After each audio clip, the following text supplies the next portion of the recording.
चिंता और डर को दूर करने का बस एक ही उपाय है, और जिंदगी की असली खुशी कैसे प्राप्त करें, इस विषय पर हम आज गौतम बुद्ध की एक रोचक कहानी आपको सुनाएंगे। तो चलिए शुरुआत करते हैं। एक बार एक साधु से एक सम्राट को प्रेम हो गया। जापान की घटना है ये।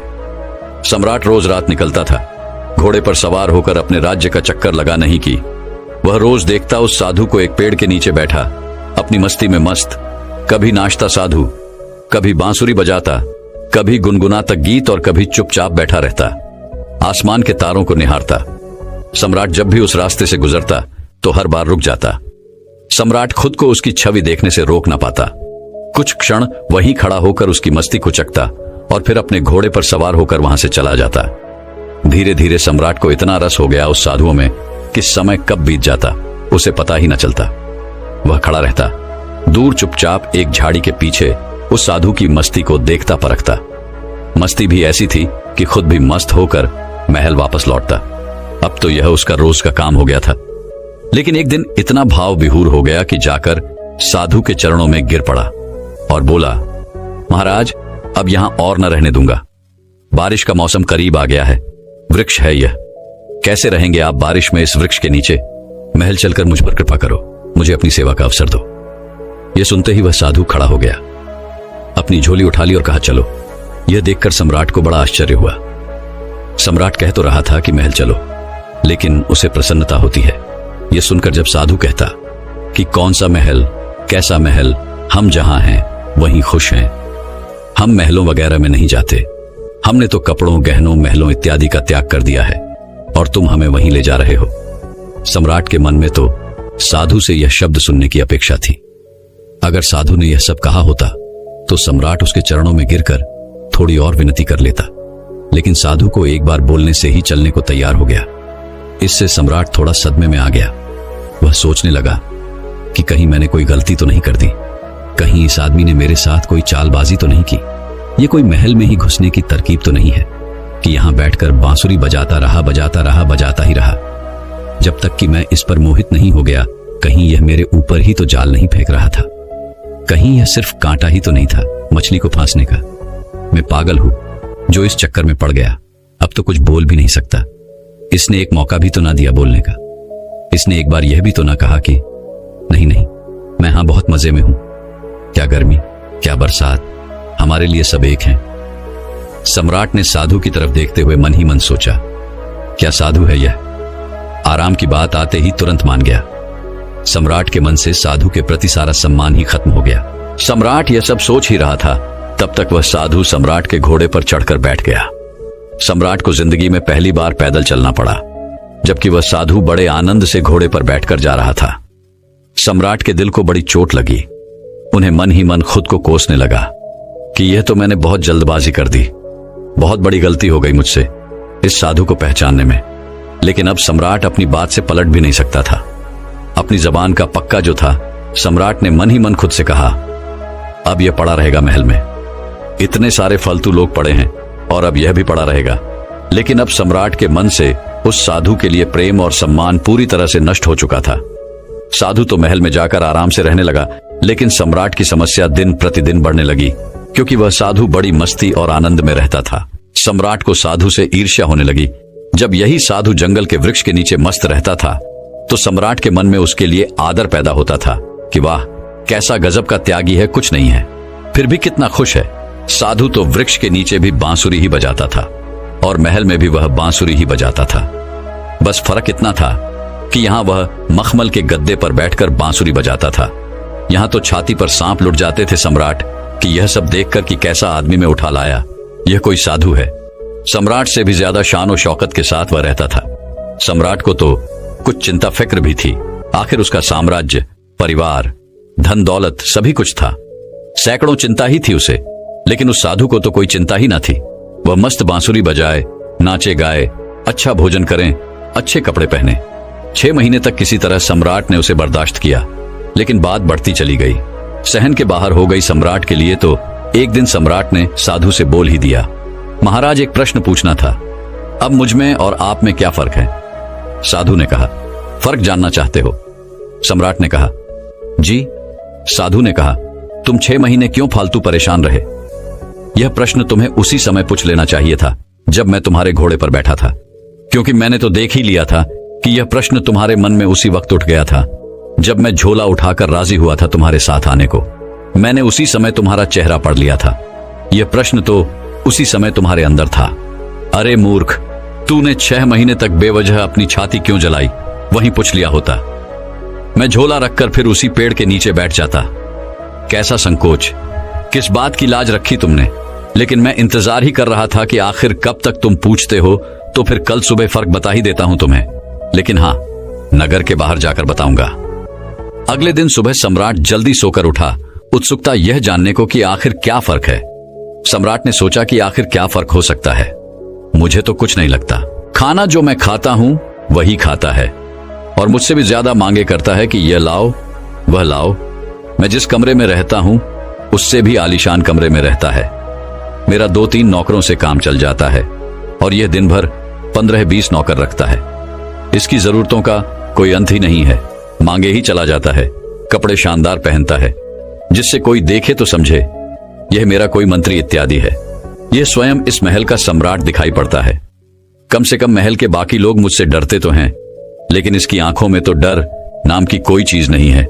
बस पूरे दिन अपनी मस्ती में मस्त होकर बांसुरी बजाता रहता है। सम्राट पहुंच गया सुबह सुबह साधु के कमरे में। वहां पहुंचकर देखा तो भौंचक्का रह गया।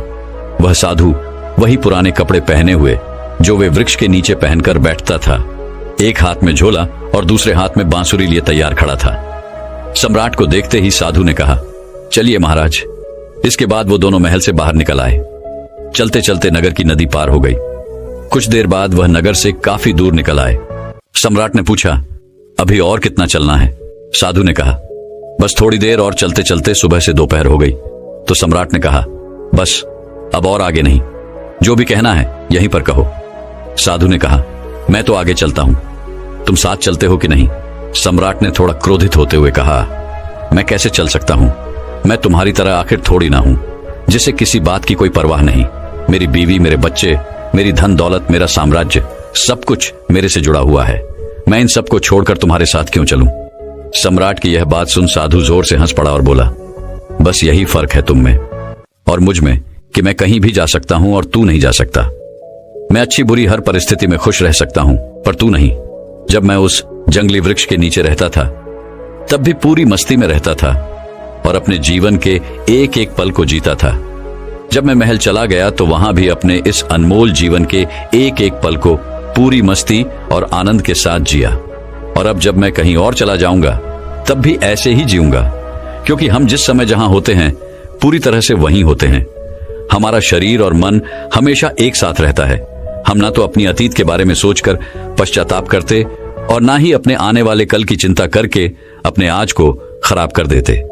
हम तो बस आज में जीते हैं, क्योंकि हम समझ चुके हैं कि जीवन तो आज में है, अभी इसी पल को जीने में है। बस यही छोटा सा फर्क है तुम में और मुझ में कि तुम्हें परिस्थितियां चलाती हैं और हम परिस्थितियों को चलाते हैं। तुम खुश रहोगे या दुखी, ये तुम्हारे आसपास घटने वाली घटनाओं पर निर्भर करता है। लेकिन हमारे लिए ये घटनाएं जीवन का एक हिस्सा मात्र हैं, जिनसे हम तने के लिए विचलित हुए बिना निकल जाते हैं।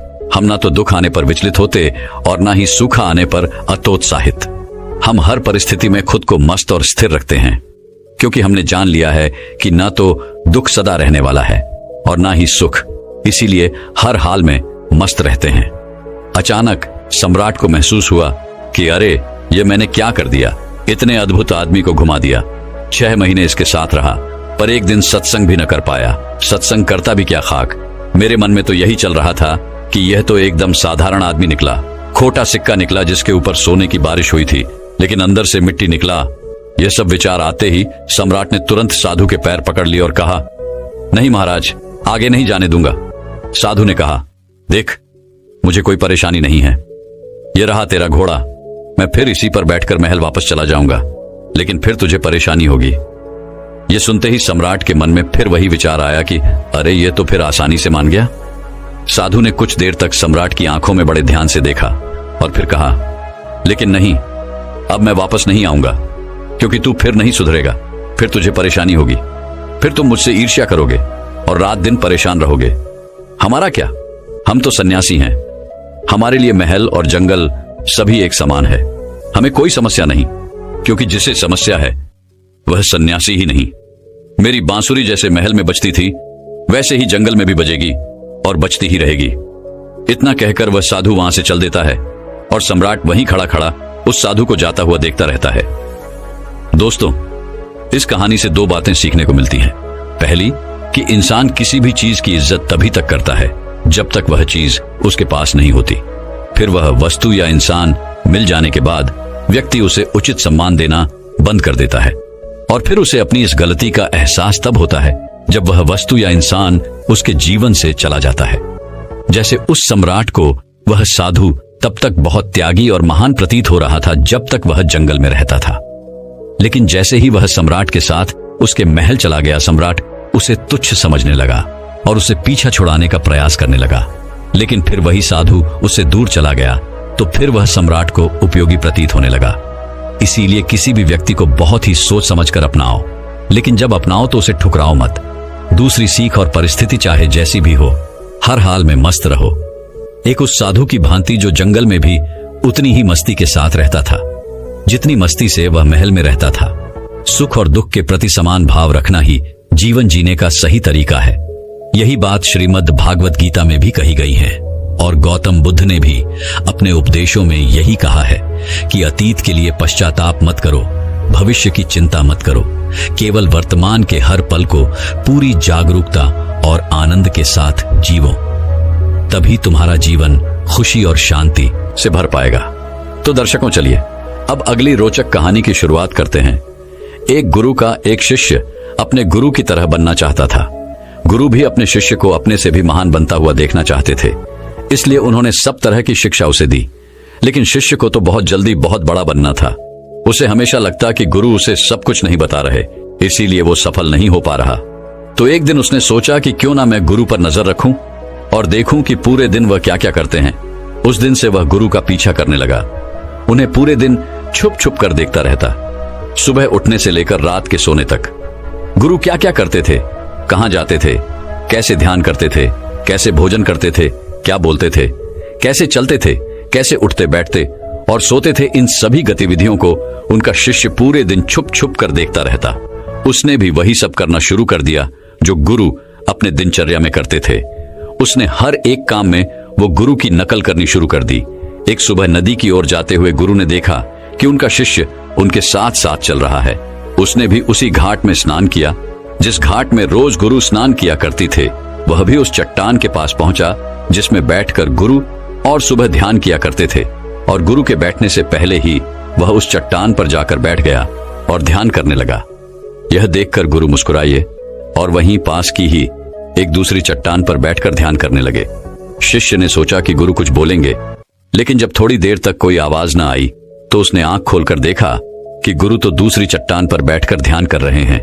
उसने सोचा कि शायद महीने में किसी एक दिन गुरु दूसरी चट्टान पर बैठकर ध्यान करते होंगे। जैसे कि ऐसी हरकतों को देखकर गुरु समझ गए कि उनका शिष्य उनकी तरह बनने के लिए अंधा होकर उनकी नकल उतार रहा है। इसलिए गुरु एक दिन एक पेड़ के डाल पर बैठकर सो गए। शिष्य ने सोचा कि शायद रात में पेड़ के डाल पर बैठकर सोने से कोई प्रभाव पड़ता होगा, इसलिए वो भी उसी पेड़ की दूसरी डाल पर जाकर सो गया। रात में कुछ गिरने की आवाज आई। आवाज सुनकर गुरु की आंखें खुली तो देखा शिष्य पेड़ से नीचे गिर पड़ा है और चिल्ला रहा है। गुरु ने जाकर शिष्य को उठाया और कहा कि तुम बिना सोचे समझे किसी दूसरे के रास्ते पर चलोगे या उसकी नकल करने की कोशिश करोगे, तब तुम ऐसे ही गिरोगे जैसे आज गिरे हो। शिष्य ने कहा, गुरुदेव, मैं तो सिर्फ आपकी तरह बनने का प्रयास कर रहा था। गुरु ने कहा, अगर तुम बंदर की तरह नकल करने लगोगे तो हो सकता है कि बहुत प्रयास करने के बाद उस काम को करने लगो जैसे बंदर करते हैं, पर क्या इंसान होने के बावजूद बंदर होना उचित होगा? शिष्य ने कहा, नहीं गुरुदेव, इंसान बनना ही ज्यादा उचित है। शिष्य ने कहा, लेकिन गुरुदेव, मैं अपने मकसद में कैसे कामयाब हो सकता हूं, कैसे खुद को जान सकता हूं, पहचान सकता हूं? मैं तो बस यही जानने का प्रयास कर रहा था कि दिन भर आप क्या करते हैं। शायद उससे मुझे मेरे प्रश्नों का उत्तर मिल जाए, एक नया रास्ता दिख जाए।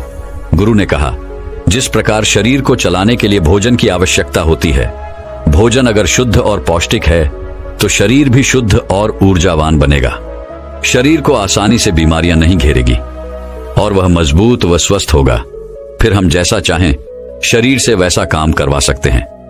लेकिन अगर तुम सड़ा गला और बासी खाना खाओगे तो तुम्हारे शरीर के साथ क्या होगा? शिष्य ने कहा, हमारा शरीर बीमार पड़ जाएगा और कमजोर हो जाएगा। गुरु ने कहा, ठीक इसी प्रकार हमारे मन की भी शक्ति होती है, और इसमें इतनी शक्ति होती है कि इससे कुछ भी किया जा सकता है, कुछ भी बना जा सकता है, अपने आप को जाना जा सकता है, पहचाना जा सकता है। लेकिन इस मन की शक्ति को नापा नहीं जा सकता, तौला नहीं जा सकता। शिष्य ने कहा, गुरुदेव, आप तो इतने बड़े ध्यानी हैं, ज्ञानी हैं, इसीलिए आपके पास मन की शक्तियां हैं जिनका उपयोग भी आप कर सकते हैं। लेकिन अगर हम करने का प्रयास करें तो कुछ भी नहीं होता। गुरु ने कहा, शक्ति तो तुम्हारे पास भी उतनी ही है जितनी मेरे पास या किसी और के पास है। शिष्य ने कहा, तो गुरुदेव, फिर हम सभी लोग कामयाब क्यों नहीं होते? हमारे जैसे बहुत से लोग हमेशा सफल होते रहते हैं। आखिर ऐसा क्यों होता है गुरुदेव? गुरु ने कहा, क्योंकि मन की शक्तियों का लोग सही तरीके से उपयोग नहीं कर पाते, बल्कि मन की शक्तियां उनका उपयोग कर लेती हैं। जो मन की शक्तियों को समझ गया वह ज्ञानी बन गया। जिसने अपने मन की शक्तियों को एकाग्र करना सीख लिया, उसका जीवन आसान हो जाता है। फिर वह अपने जीवन में जो भी चाहता है उसे हासिल कर लेता है। शिष्य ने गुरु से कहा, क्या आप मुझे मेरे मन की शक्तियां दिखा सकते हैं? मैं इन्हें समझ नहीं पा रहा। गुरु ने कहा, हाँ, मैं तुम्हें तुम्हारे मन की शक्तियां दिखा सकता हूं, लेकिन इसके लिए तुम्हें मेरा एक काम करना होगा। क्या तुम मेरा काम कर सकोगे? शिष्य ने कहा, हाँ गुरुदेव, अब बताइए तो सही, मैं जरूर आपका काम करूंगा, लेकिन करना क्या है मुझे? गुरु ने कहा, काम ज्यादा मुश्किल नहीं है, बस तुम्हें इतना ही करना है कि अपने मन में उठने वाले विचारों को एक एक लकड़ी के समान समझना है, और हर एक विचार के उठने के साथ एक लकड़ी को उठाकर उस कुटिया के अंदर रख देना है। और यह काम तुम्हें अगले 1 महीने तक करना है। ध्यान रहे, एक विचार के लिए एक लकड़ी का होना आवश्यक है, ताकि तुम्हारा कोई भी विचार तुमसे छूट ना पाए। साथ ही एक काम और करना, अपने उन विचारों की लकड़ियों को जो तुम्हें ज्ञान और ध्यान प्राप्त करने के बारे में आई कुटिया के बाहर ही रखना। शिष्य ने कहा, जो आज्ञा गुरुदेव आपने जैसा कहा है मैं ठीक वैसा ही करूंगा। उसके बाद से इस शिष्य ने अपने विचारों को देखना शुरू कर दिया, और जब भी उसके मन में कोई विचार उठता वह तुरंत एक लकड़ी उठाकर कुटिया के अंदर रख देता। ऐसा करते करते 1 महीने का समय बीत गया तो इससे गुरु के पास जाकर बोला, गुरुदेव, 1 महीने का समय बीत चुका है और मैंने ठीक वैसा ही किया है जैसा आपने कहा था। अब आप मुझे मेरी मन की शक्तियों को दिखाएं। गुरु शिष्य के साथ उस कुटिया में गए जहां उसने लकड़ियों को इकट्ठा किया था। गुरु ने देखा कि पूरी कुटिया छोटी छोटी लकड़ियों से भरी हुई है, यहां तक कि कुछ लकड़ियां बाहर भी गिरी हुई है।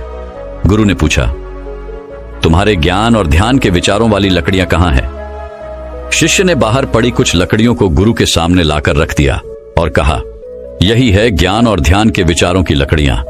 गुरु ने उन लकड़ियों को गिनने के लिए कहा। जब शिष्य ने उन लकड़ियों को गिना तो वह सिर्फ 24 लकड़ियां ही थीं। गुरु ने कहा, अब बस तुम्हें एक काम और करना है, क्या तुम कर सकोगे? शिष्य ने कहा, जी गुरुदेव, आप आज्ञा तो दें। गुरु ने कहा, ये लकड़ियां जो तुमने इकट्ठा की हैं, इन्हें एक साथ बांधकर उस नदी में फेंक कर आओ। गुरु की ये बात सुनकर शिष्य घबरा गया और बोला, गुरुदेव, ये कैसे संभव है?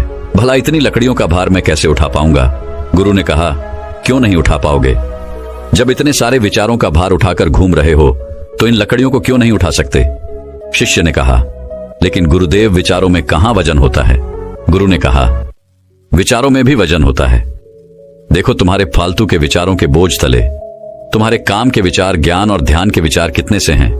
तुमने अपने मन की सारी शक्तियां इन बेकार के विचारों में लगा रखी हैं जो इस कुटिया में भरी पड़ी हैं, और सिर्फ 24 लकड़ियों के सहारे ही तुम ध्यान और ज्ञान को प्राप्त करना चाहते हो। शिष्य को अपनी गलती का आभास हुआ। उसने कहा, आप ठीक कह रहे हैं गुरुदेव, लेकिन मुझे करना क्या है? गुरु ने कहा, अगर तुम अपने ज्ञान और ध्यान की तरफ बढ़ना चाहते हो, अगर यही तुम्हारा लक्ष्य है, तो इन फालतू के विचारों को निकाल फेंको। शिष्य ने कहा, लेकिन गुरुदेव, इतनी सारी लकड़ियों को एक साथ मैं अपने सर पर नहीं उठा पाऊंगा। गुरु ने मुस्कुराते हुए कहा, तो एक एक करके फेंक दो। 1 महीने में, 2 महीने में, 1 साल में, 2 साल में, जितना भी समय लग जाए लगाओ, लेकिन इन फालतू के विचारों को अपने मन से, अपने दिमाग से बाहर फेंक डालो। याद रहे, एक विचार छूटने पर सिर्फ एक लकड़ी को ही नदी में फेंकना है।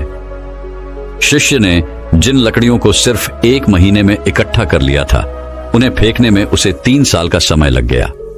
एक विचार के छूटने पर वह एक लकड़ी को नदी में फेंक देता और अब उसके पास ध्यान और ज्ञान के विचारों वाली सिर्फ 24 लकड़ियां ही शेष रह गई थीं। अब उसके मन की पूरी शक्ति सिर्फ ज्ञान और ध्यान प्राप्ति में लगी हुई थी। कोई भी बेकार का विचार उसके मन में शेष नहीं बचा था। एक दिन ध्यान करते हुए अचानक यह उठा और गुरु के पास जाकर बोला, गुरुदेव, ऐसा लग रहा है जैसे मैं कहीं अटक गया हूं और अब मैं आगे नहीं बढ़ पा रहा हूं। गुरु ने कहा, अब उन 24 लकड़ियों को छोड़ने का समय आ गया है, छोड़ दो उन्हें। शिष्य ने उन 24 लकड़ियों को छोड़ने में 1 साल का समय लगा दिया और जब उसने आखिरी लकड़ी को नदी पर छोड़ा तो वह वहीं पर बैठ गया और बैठा ही रहा। सुबह से शाम हो गई तो गुरु उसे ढूंढते हुए नदी पर आए। शिष्य की आंखों में देखते ही गुरु समझ गए कि वह संपूर्ण शांति में खेल रहा है। शिष्य ने गुरु की तरफ देखा, लेकिन शिष्य ने कुछ नहीं बोला और दोनों एक दूसरे की तरफ देखते हुए चुपचाप वहां से चले गए। दोस्तों, हमारी शक्ति लाखों करोड़ों विचारों के रूप में बिखरी पड़ी है। इसमें से कुछ अच्छे विचार हैं और कुछ बुरे। हमें बस अपने अच्छे विचारों को पकड़ना है, क्योंकि अगर हमने अपने अच्छे विचारों को नहीं पकड़ा तो बुरे विचार तुरंत हमारे मन पर कब्जा करना शुरू कर देंगे और हम नकारात्मकता की ओर खींचे चले जाएंगे। गौतम बुद्ध कहते हैं कि जब भी आपके मन में कोई अच्छा विचार आए तो तुरंत उस विचार को पकड़ लो और उस पर काम करना शुरू कर दो। मन की शक्तियों का उपयोग करना बहुत ही आसान है, बस हमें उसी पर ध्यान देना है जो हम करना चाहते हैं। लेकिन हम एक साथ बहुत सी चीजों पर ध्यान देने लगते हैं, जिससे हमारा मन उस काम से डिस्ट्रैक्ट होने लगता है और हमारी मन की सारी शक्तियां बिखर जाती है। दोस्तों, मैं उम्मीद करता हूं कि यह कहानी सुनने से आपके जीवन में अच्छे बदलाव आए होंगे। आपको इस वीडियो से क्या सीखने मिला, ये कमेंट करके जरूर बताएं और अपने परिवार, दोस्तों या आपके करीबी इंसान के साथ ये कहानी शेयर करके उन्हें भी इस ज्ञान से परिचित करवाएं। बाकी अगर आपको ये वीडियो दिल से अच्छी लगी हो तभी इस वीडियो को लाइक कर देना और आपने अब तक इस चैनल को सब्सक्राइब न किया हो तो चैनल को सब्सक्राइब भी जरूर कर देना। आपका हर दिन शुभ हो और खुशियों से आपका जीवन भरा रहे। धन्यवाद। नमो बुद्धाय।